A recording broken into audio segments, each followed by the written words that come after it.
그래서 이 퍼즐, 뭘 이래 알아맞추기 하는 놀이인데, 또 보니까 영어 사전을 보니까 퍼즐링, 이 지혜의 고리더라고요. 지혜의 고리. 그리고 이제 퍼즐은 해결 능력을 시험하는 문제다, 이런 퍼즐 그런 설명을 해놨더라고요. 그래서 사실 저는 요양원에 지금 예배를 드리고 왔습니다. 뭐 그분들에게 설교 말씀을 전한다는 건 참 어렵습니다. 사실 퍼즐 설교를 하는 것도 마찬가지예요. 하나 뭐 말씀 카드 아니면 퍼즐 이렇게 이어가듯이 그런 이제 설교를 하고 왔습니다. 그래서 저는 제가 기도하고 또 하나님께서 세워주신 목적에 따라서 연세 많은 분이나 그리고 또 젊은 분들에게도 뭔가 말씀에 좋은 영향력을 끼쳐야 되지 않겠느냐, 또 그렇게 될 줄을 믿습니다. 그래서 하나님의 말씀 퍼즐이라는 제목을 이렇게 보내주었습니다만, 그래서 어릴 때 저도 우리 애들도 지금 뭐 하는지 잘 모르겠습니다. 이 퍼즐 맞추기를 하지요. 그래 퍼즐 맞추기를 하다 보면은 때로는 의도도 있고 또 목적이 있습니다. 근데 그 퍼즐 여러 가지 조각들이 하나하나가 다 필요합니다. 그 하나라도 무시하면 안 돼요. 그리고 관찰력도 있어야 되겠고, 지난주에도 말씀을 드렸습니다만 이 관리도 필요하고 또 좀 인내도 이렇게 필요합니다. 근데 이제 잘 맞추고 나면은 성취감이 있죠. 그러나 그걸 다 맞추고 나면은 의도 그리고 목적을 알게 된다는 것입니다. 그래서 하나님의 말씀 퍼즐도, 이 하나님의 말씀도 이 퍼즐로 한번 생각을 해봤습니다. 우리가 이 성경을 이렇게 쭉 읽어보다 보면은 나에게 좀 필요한 말씀은 읽고 그렇게 하는데, 하나님의 말씀 전부가 무시해도 안 되고, 다 한 말씀 한 말씀이 다 우리가 말씀을 이렇게 퍼즐로 맞춰 나갈 때에 필요하다는 사실을 우리는 분명히 알아야 되겠습니다. 그래서 히브리서 4장 12절에 보니까 하나님의 말씀은 살아있고 활력이 있다고 했습니다.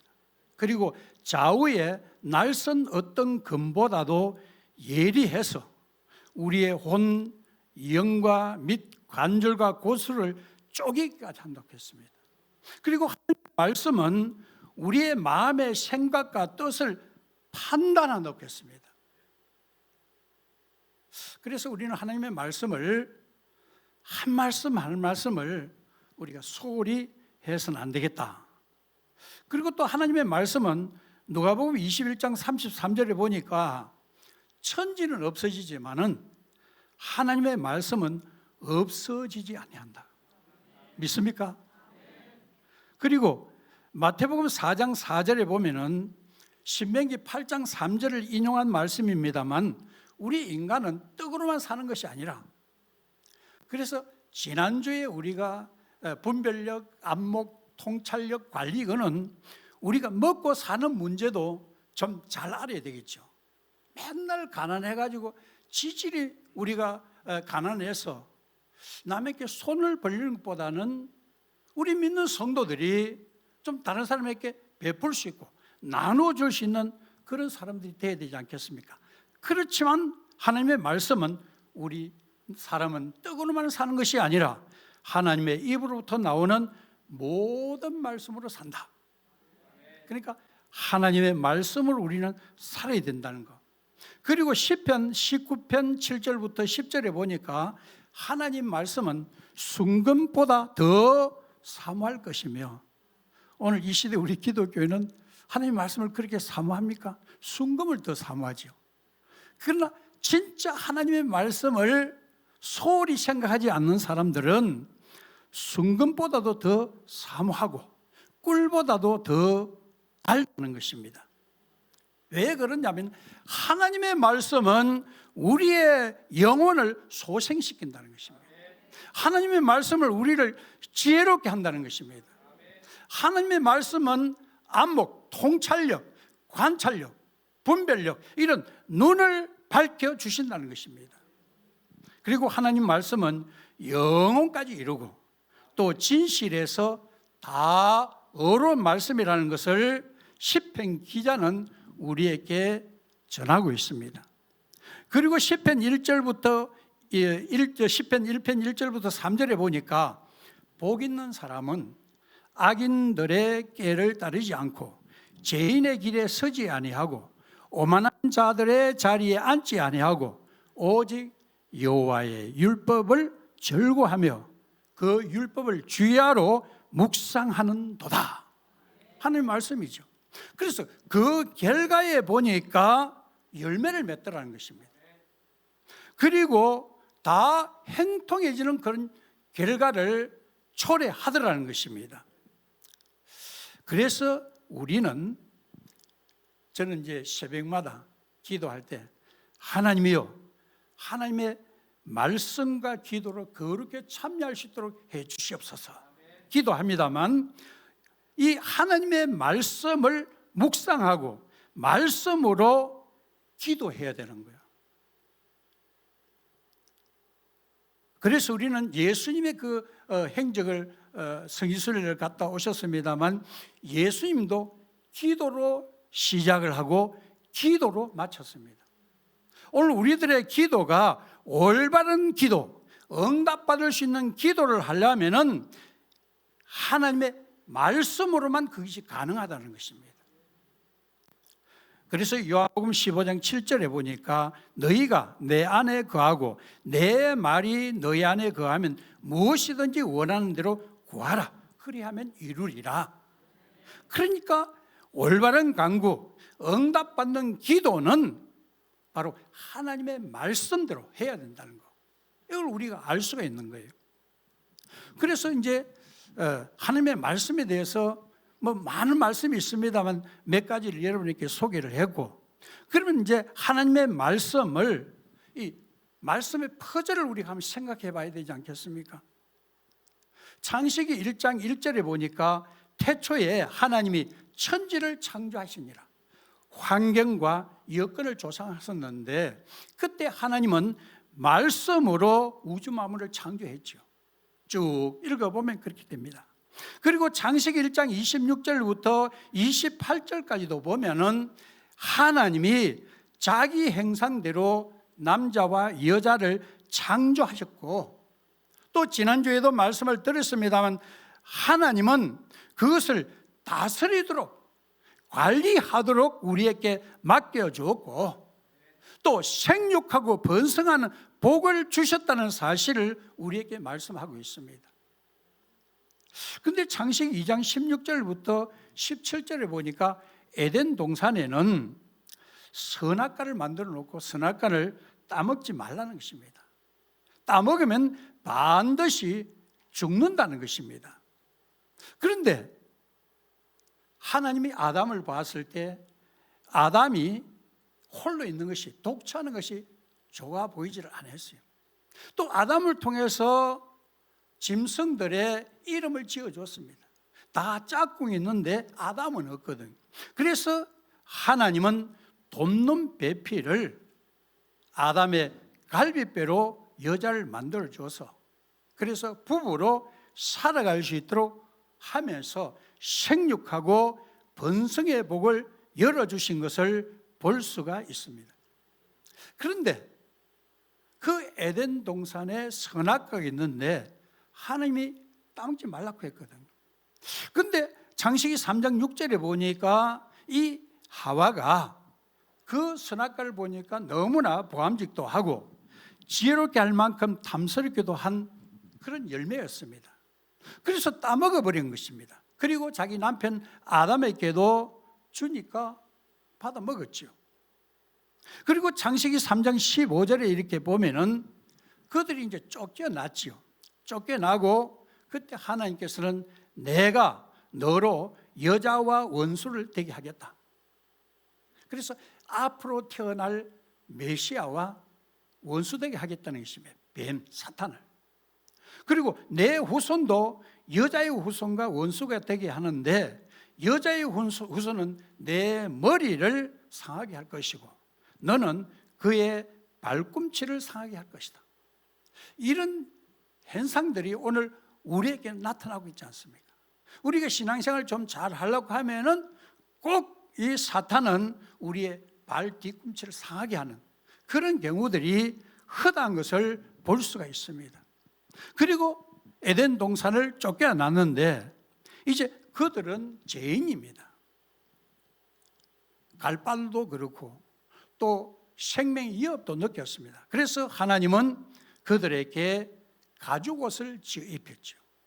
가죽옷을 지어 입혔다는 것은 짐승이 희생하고 피를 흘렸다는 것입니다. 그런데 그것이 출애굽기 12장 1절부터 11절에 보면은 이제 이번에는 애굽은 안 갔습니다만 여기에 보면은 출애굽할 때 어린 양을 잡는데 흠이 없어야 되고 1년 된 수컷으로 잡았습니다. 그래서 그것을 피를 받아가지고 인방과 문설주에 바르고 고기는 불에 구워 먹었던 것을 볼 수가 있습니다. 그래서 우리는 가죽옷을 지어 입혔다. 피 흘린 사건과 또 유월절날 어린 양의 피 흘림의 그 역사를 우리가 한번 이렇게 일맥상통하게 한번 연결해 볼 수 있습니다. 그런데 이사야 7장 14절에 보니까 보라 처녀가 잉태하여 아들 낳을 것이요 그의 이름을 임마누엘이라 하라. 그리고 이제 이사야 53장 1절부터 쭉 보면은 그는 우리의 질고를 지고 우리의 슬픔을 당하였도다. 그가 찔림은 우리의 허물 때문이고 그가 상함은 우리의 죄악 때문이요 그가 징계를 받음으로 우리는 평화를 누리고 그가 채찍에 맞음으로 우리는 나음을 받았도다. 그리고 우리는 그릇 행하여 각기 제 길로 갔지만 여호와께서는 우리의 모든 죄악을 그에게 담당시켰었도다. 아멘. 근데 마태복음 1장 21절에 이렇게 보니까 주의 사자가 요셉에게 이제 꿈으로 말씀하셨죠. 아들 낳을 것이다. 이름을 예수를 하라는 것입니다. 예수를 하라. 그가 자기 백성을 그들의 죄에서 구원할 자이시다. 이 모든 일이 된 것은 주께서 선지자를 통해서 하신 말씀을 이루는 것이다. 이런 말씀이 있고 그래서 보라 처녀가 잉태하여 아들을 낳을 것이요 그의 이름을 임마누엘이라 하라. 그래서 누가복음 1장 31절에 보니까 보라 마리아야 내가 잉태하여 아들 낳으리니 그의 이름을 예수라 하라. 예수라 하라. 그리고 이어서 다윗의 동네에 너희를 위하여 구주가 나섰으니 그리스도라. 이런 말씀이 있습니다. 그리고 또 누가복음 2장 14절에 보니까 예수님이 이 땅에 태어나실 때 지극히 높은 곳에서는 하나님께 영광이고 땅에서는 하나님이 기뻐하신 사람들 중에 평화로라. 이렇게 말씀을 했습니다. 그리고 세례 요한은 요한복음 1장 29절에 보니까 예수님이 세례 요한에게 세례를 받으러 나오시는 것을 보고 보라 세상 죄를 지고 가는 하나님의 어린 양이로다.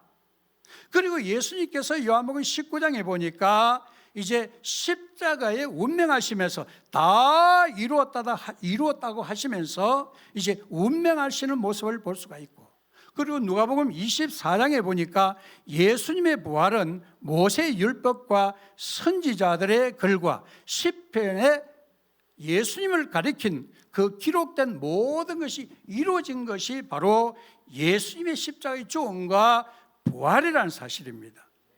그리고 요한복음 20장 17절에 보니까 막달라 마리아에게 예수님께서 이런 말씀을 합니다. 내가 내 아버지 곧 너의 아버지 내 하나님 곧 너의 하나님께로 올라간다. 이렇게 성천하시는 모습을 볼 수가 있고, 사도행전 1장 6절에 보니까 올라가시면서 성령, 보혜사 성령을 약속했고, 성령이 임하면 권능을 받고 정인된 삶을 살 것이라 말씀하여 주셨고, 그러면서 성천하면서 다시 내가 너희를 데리러 오실 것이라 이렇게 말씀하여 주셨습니다. 그에 따라서 이제 오순절날 약속대로 성령 충만을 받았고, 그리고 로마서 8장 29절에 보니까 하나님이 예수로 많은 형제 중에서 맏아들이 되게 하려 하심이라. 바로 예수님은 우리의 맏형이 되시는 것이죠. 하나님 입장에 보면 맏아들이지만 우리가 볼 때는 맏형입니다. 그래서 이런 이제 말씀을 쭉 긴 시간에 소개를 드렸습니다만, 이 말씀을 퍼즐처럼 이렇게 맞춰 보니까 누가 보입니까? 예수 그리스도가 보입니까? 예수 그리스도가 보이십니까? 보인다면 아멘. 예수 그리스도가 보여야 돼요. 우리가 하나님의 말씀을 구약과 신약에 하나님의 말씀을 퍼즐로 맞춰 나갈 때에 나의 눈에, 나의 심령에, 영혼에 보여주는 것은 바로 예수 그리스도가 보여줘야 되는 거예요. 그래서 우리는 복음 성가를 그렇게 잘 부르지 않습니까? 좁은 문, 좁은 길, 나의 십자가 지고 나의 가는 이 길 끝에서 나는 주님을 보리라. 여러분, 예수 그리스도를 우리는 볼 때에, 우리가 마지막 때에 예수님을 볼 수가 있습니다. 그래서 우리는 주님을 보아야 되는 거예요. 그래서 오늘 본 말씀은 14절만 읽었습니다만 사실 1절부터 18절까지 읽어야 되는 거예요. 하나님의 말씀이 육신으로 이 땅에 오신 그 사건을 우리가 통일 때 구약에서나 신약에서나 말씀의 퍼즐을 이렇게 맞춰가다 보니까 예수님이 보이더라는 것입니다. 그러면 왜 내가 예수님을 봐야 되느냐? 우리가 성경에 보면은 예수님을 보지 못하는 사람들이 많아요. 오늘 이 시대도 예수님을 보지 못하는 사람들이 많이 있습니다. 내가 신앙생활을 한다면서 예수님을 보지 못하는 거예요. 그래서 구약의 스바냐 1장 1절부터 13절에 이렇게 보면은 스바냐에게 하나님의 말씀이 임했습니다. 그 임한 말씀을 분석을 해보니까 전 세계적, 그리고 유다, 예루살렘에 대한 심판입니다. 그럼 왜 심판을 스바냐에게 알려주었느냐 하면 하나님의 선택된 백성의 범죄 때문에 전 세계와 자연계까지 심판의 영향을 미치더라는 것입니다. 왜? 하나님의 백성도 주님이 없는 거예요. 그의 삶의 현장에서, 그의 삶의 심정에서 예수를 찾아볼 수가 없는 것입니다. 하나님의 백성이라 하면서 우상숭배를 하고, 하나님의 백성이라 하면서 악하고 탐욕, 욕망, 이런 삶을 사는 거예요. 그래서 그 하나님의 백성의 욕망 때문에 피조 세계 전체가 저주를 받는 그런 결과를 초래하는 걸 볼 수가 있습니다. 그래서 우리는 신앙생활 할 때에 여러분 절충식 신앙생활 하지 마시기를 바랍니다. 절충식 신앙생활은 타협하는 신앙생활입니다. 타협하는 신앙생활은 혼합주의를 이루고 신앙의 본질, 우리의 신앙의 지조를 잃어버리게 되는 거예요. 그래서 마태복음 6장 24절에 보니까 두 주인을 섬기는 경우들이 있는 거예요. 신앙의 본질이 없고 지조가 없고 그 절충식 신앙생활을 하고 그리고 타협을 하니까 혼합주의에 빠져버리니까 두 주인을 섬기더라는 것입니다. 제가 지난주에 설교는 어떤 면에 보면 성장 이주적인 그런 설교도 될 수가 있을 것입니다. 그러나 우리가 믿는 성도들이, 교회가, 성도들의 삶의 현장이 성장하고 부흥되고 잘 돼야 되지 않겠습니까? 그렇지만은 하나님이 없는, 예수 그리스도가 없는 그런 바벨탑은 무너질 수밖에 없는 거예요. 오늘 우리들은 내 자신이 만들어낸 인조 하나님이 있습니다. 내가 만드는 하나님, 내가 만드는 하나님을 이렇게 섬기는 그런 어리석음을 우리는 범해서는 안 돼요.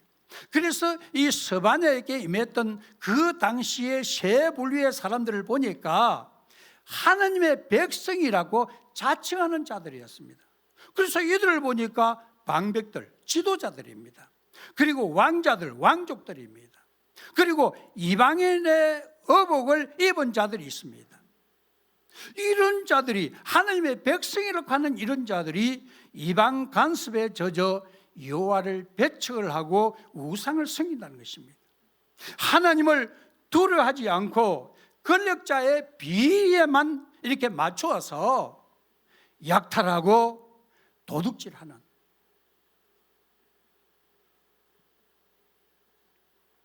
사실 여러분들도 저도 마찬가지입니다. 저도 어릴 때에 희망이 있었거든요. 여러분들도 있었을 것입니다. 지금 젊은이들도 있을 것입니다. 저도 정치를 하고 싶은 사람이었어요. 그러나 하나님이 그걸 다 막고 목회자의 길로 이끌어 주었습니다만, 우리가 볼 때 누구 하나 지도자가 하나님을 믿는 사람인가? 참으로 그 중심에 예수님이 살아계셔서 역사하신 사람인가? 그렇다면 그의 영향력은 달라질 것입니다. 그런데 이 스바냐가 보았던 그 당시에 불교의 사람들은 하나님의 백성이라면서 하나님이 없는 거예요, 가슴에. 그러니까 엄청난 심판에 막 용광로 끌듯이 끌었지요. 그래서 하나님은 예루살렘에 찌꺼기같이 가라앉은 자들이 나옵니다만, 찌꺼기같이 가라앉은 자들을 하나님은 등불을 캐서까지 그들을 들춰내겠다는 것입니다. 그래서 우리 하나님의 백성, 믿는 성도들은 여러분, 내 마음속에 예수가 있어야 돼요. 하나님의 임재하심이 있어야 됩니다. 그거 없으면 안 되거든요. 하나님의 역사를 부정합니까? 주권자인 하나님을 이제 나와는 상관이 없다고 합니까? 무관심합니까? 무감각합니까? 하나님을 무시하고 있습니까? 그런 일들이 스바냐에게 하나님 말씀하신 그 시대, 그런 현상들이 일어났다는 것입니다. 오늘날에도 그런지 모르겠습니다. 교회는 너무나 많이 있습니다만 참으로 교회가 임재하여 영광을 받으시는 하나님의 전인지 눈물 흘리면서, 눈물 거성거리면서 오늘날 교회를 주님이 바라보고 있지는 않는지. 그래서 우리는 하나님이 없는, 주님이 안 계시는 우리 시대를 우리가 말한다면 노아 시대를 우리가 한번 생각해 볼 수가 있죠. 노아 시대 이렇게 보면은 하나님이 그들을 뭘 봤느냐? 창세기 6장부터 이렇게 보면은 5장에는 말라렛이라는 믿음의 선진이 야렛을 낳고, 야렛이 에녹을 낳았다고 했습니다만, 말라렛은 하나님을 찬양하고 야렛은 내려간다는 의미가 있고, 에녹은 봉헌된 자, 시작하는 자, 그런 의미가 있습니다. 거기서 연결된 노아 시대를 우리가 본다면은 사람의 죄악이 세상에 가득 차버린 거예요. 그리고 마음으로 생활하는 모든 계획이 악하다는 것입니다. 그것을 하나님이 보시고 하나님은 한탄하시고 근심하셨다고 했습니다. 그래서 하나님은 지면에 있는 모든 것을 썰어버리겠다고 했거든요. 그때 우리가 심판받을 수밖에 없는 그런 상황이 노아 시대에 있었습니다만, 여러 가지 성적인 타락, 그리고 악한 여러 가지 일들, 그리고 그들에게는 많은 하나님을 거역하는 그런 일들이 많이 일어났습니다. 그러니까 하나님은 그걸 보시고 하나님은 그들을 심판하겠다는 거예요. 그리고 네피림이라는 존재도 나오고 있습니다만 이 네피림도 고대 명성 있는 사람들이죠. 그런데 그의 아들이 네피림에 대해서 이렇게 보면 하나님의 아들들, 타락한 천사들, 이런 말씀은 제가 길게 전하지를 않겠습니다만 그와 그들의 그 주장하는 여러 가지 상황 속에서 범죄가 일어나는 것을 볼 수가 있습니다. 그런데 그런 노아 시대 하나님의 백성들이 이렇게 연결되어 내려왔습니다만 그럼에도 불구하고 하나님이 없는 삶을 살았거든요. 그래서 우리 예수님은 누가복음 17장에 예수님도 노아 때를 증거를 했습니다. 노아 때에 된 것과 같이 인자의 때도 그러하리라. 노아가 방주에 들어가던 날까지 사람들이 먹고 마시고 장가들고 시집가더니 홍수가 나서 그들은 다 멸망되었다는 것입니다. 그래서 오늘 우리들이 안전할 것이다. 우리 교회는 하나님의 교회인데, 그러나 하나님의 눈으로 봤을 때에 여기는 어떤 모습일지, 노아 시대나 스바냐 시대 같은 그런 시대가 된다면 예수님께서도 바로 이 시대가 노아 시대와 똑같다 말씀하신 것처럼 오늘 이 시대가 그렇다면 오늘 우리들은 개인이 나이 많은 저가 염려할 필요도 없고 여러분이 잘하고 있을지 모르지만 그래도 노년을 보내면서 기도하면서 생각하는 것이 이 시대는 어떨 것인가, 그런 걸 생각하지 않을 수가 없는 거예요. 그래서 저는 이 말씀을 여러분께 해서 이제 결론적으로 한번 이렇게 들어가 보면은 이 시대를 우리가 한번 조명해 보시기를 바랍니다. 우리 집사람은 은퇴한 목사는 절대로 설교 길게 하지 말라고 지난주도 그리고 오늘 이번에도 그랬어요. 그래서 제가 이제 좀 지금 현 시대에 대해서 좀 준비를 한 것인데 인공시대죠. 로봇 시대죠. 그리고 과학이 첨단을 걷고 있습니다. 우리 젊은 분들은 다 알고 계시지 않습니까? 우리는 IMF 때에 빌 게이츠는 1997년도 빌 게이츠는 한국에 와가지고 인공지능에 대해서 강연을 했는데 우리가 IMF 때문에 그 관심이 없었어.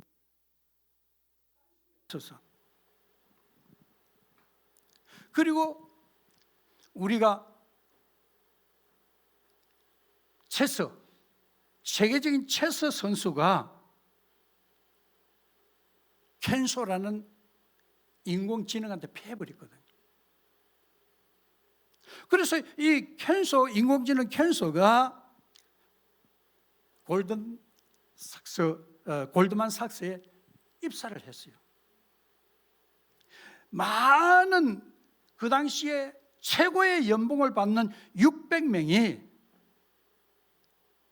한 달 가까이에 처리하는 일들을 3시간 20분 만에 끝내버린 거예요. 인공지능. 그러면 얼마가 일자리를 잃었겠으면 600명 중에 598명은 일자리를 잃었다고 합니다. 그럼 2명은 뭐냐? 그 관리하는 사람은 낭이도. 그래서 심각한 일들이 우리에게 다가오고 있습니다. 그래서 지난주에 제가 말씀드린 게 바로 그겁니다. 여러분, 분별력이 있어야 됩니다. 안목이 있어야 됩니다. 시대적인 통찰력이 있어야 됩니다. 우리 기독교인이 관리를 철저히 해야 됩니다. 잘못하면 우리가 666 짐승의 수를 받니 머리에 손에 짐승의 표를 받니 그런 얘기를 하고 있습니다. 지금 첨단을 걷고 있는 거예요. 우리가 정신을 바짝 차려야 되는 거예요. 바짝 차려야 돼요.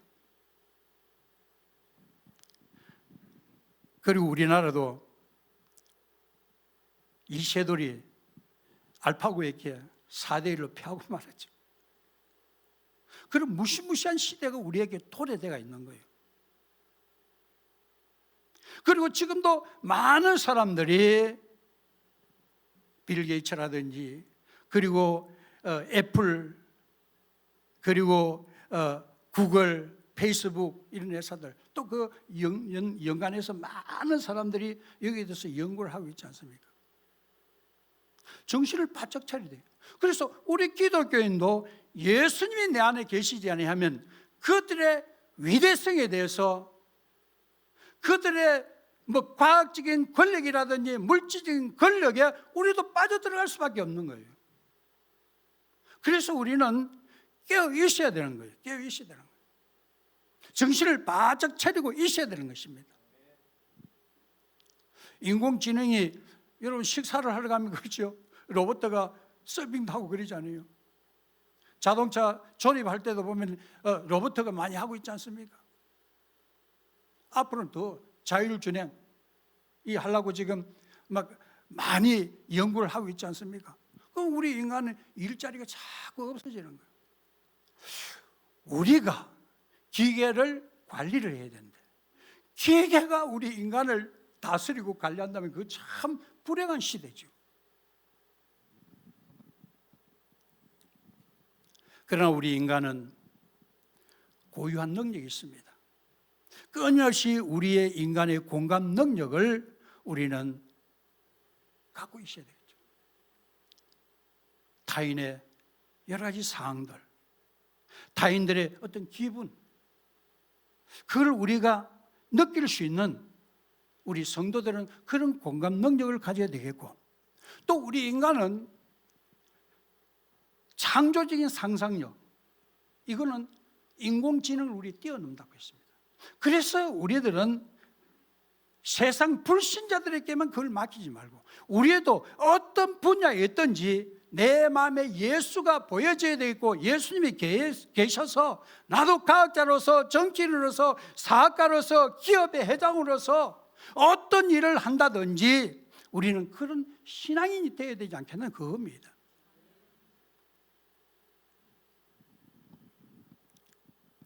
그래서 우리는 인공지능 시대를 극복하려면 말씀 퍼즐을 맞춰왔죠.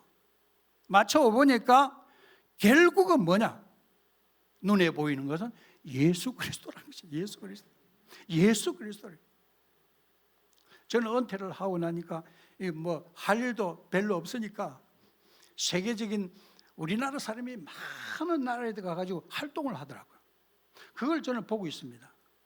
그런데 그 나라 사람 우리나라 사람보다 못 살아. 그래도 얼마나 행복하고 웃고 막 그러는지, 즐거워하는지. 여러분들도 말씀의 퍼즐을 짧은 시간에 맞춰봤습니다만 결국은 오직 예수 그리스도예요. 예수 그리스도가 우리의 삶을 지배하고 이끌어 주셔야 돼요. 그래서 히브리서 2장 14절에 보니까 예수님은 죽으시고 부활하셨습니다. 지금 우리가 사순절을 보내고 있습니다. 왜 그런 과정을 주님이 걸어가셨을까? 죽음의 세력을 멸해야 되지 않겠습니까? 그 죽음의 세력이 마귀를 멸해야 되거든요. 그래서 우리 주님은 십자가에 죽으시고 다시 살아나셨습니다. 그리고 대적 마귀는 우는 사자처럼 우리를 자꾸 유혹을 하고 삼키려고 하죠. 그래서 우리는 하나님의 전신갑주를 입고 마귀의 계기를 능히 물리칠 수 있는, 그러면서 우리는 불신자보다도 하나님을 믿는 백성인 우리가 더 뛰어나서 오늘 우리 인류들에게 많은 좋은 영향력을 끼쳐야 되지 않겠느냐는 것입니다. 그래서 하나님은 세상을 이처럼 사랑하사 독생자를 주셨으니 누구든지 예수를 믿으면 멸망하지 않고 영생을 얻게 하려 하심이라. 하나님이 그 아들 예수 그리스도를 세상에 보내신 것은 세상을 심판하시려고 하는 것이 아니라 예수 그리스도로 말미암아 세상을 구원받게 하기 위해서. 그래서 어떤 상황이 벌어진다 하더라도 우리는 예수가 있다면, 예수를 믿는다 하면 우리는 심판받지 않습니다. 거기서 보호를 받을 수 있다는 사실을 우리는 알아야 돼요. 그래서 하나님의 말씀은 자꾸 말씀하시다가 우리도 그런 속담이 친구들하고 그런 얘기를 하지 않습니까? 야, 너는 왜 말만 하느냐? 좀 행동으로 보여줘라. 우리 기독교는 왜 말만 하느냐? 행동으로 보여줘라는 것입니다. 그래서 우리가 성경에도 보면 계속 구약에는 말씀만 하고 있는 거예요. 그 말씀이 육신이 돼서 이 땅에 오신 거, 행동으로 하나님이 보여주신 것이거든요. 그 예수를 내 마음에 모셔야 돼요. 그분이 있어야 돼요. 나도 그분이 보여줘야 되겠고, 그분을 주는 그리스도시요 살아계신 하나님 아버지의 아들이십니다. 내가 믿습니다. 영접을 합니다. 길이요 진리요 생명이신 예수 그리스도를 통해서 하나님 나라 갈 수 있습니다. 영생 복날을 누릴 수 있습니다. 이런 고백이 오늘 말씀을 이렇게 맞춰보니까 결론 오직 예수 그리스도구나. 예수 없으면 안 되겠구나. 예수 없으면 이 교회도 아무것도 아니구나. 예수 없는 내 가정과 내 삶의 현장이 아무것도 아니구나. 이 세상도 아무것도 아니구나. 그걸 저는 이제 연세 많은 우리 장로님들, 그리고 젊은 우리 청소년들, 장년들, 그리고 학생들, 이런 말씀을 전해주시고 싶습니다. 그래서 끝까지 예수를 실천하는, 예수를 모시는 삶이 되기를 주의 이름으로 축원을 드립니다.